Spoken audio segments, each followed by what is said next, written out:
Well, I mean, again, the whole thing is just preposterous. So, as the Department of Justice has said in writing, nothing that the administration did conflicted with the court order. But there's a bigger issue here, which is the court order is patently unlawful. And if we got into a place in this country where district court judges could, for example, help is the wrong word, could interfere and direct specific targeting or non-targeting in, say, Houthi-controlled territory, could direct which general on the battlefield is going to be in charge of making which decisions, could direct, for example, we can send this military asset to this country, but not this country, could direct what intelligence we could share with Israel versus with Saudi Arabia. If a district court judge can be involved in the conduct of our foreign policy, under no definition do we have a democracy in this country. I mean, not to get too philosophical, but for a long time in this country, power has been concentrated principally in two areas: the unelected bureaucracy and the unelected judiciary.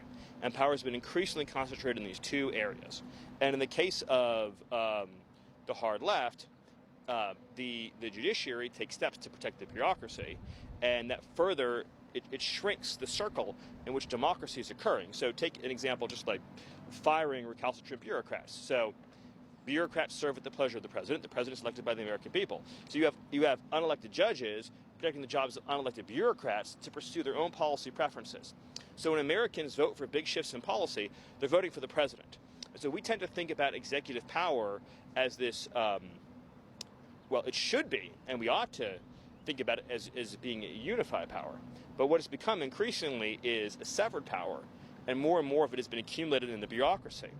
And then when unelected judges empower the bureaucracy. So, for example, there's a large section of our bureaucracy that doesn't want to deport any of these aliens, right? And they collude with the ACLU and the judiciary to try to keep them here in this country.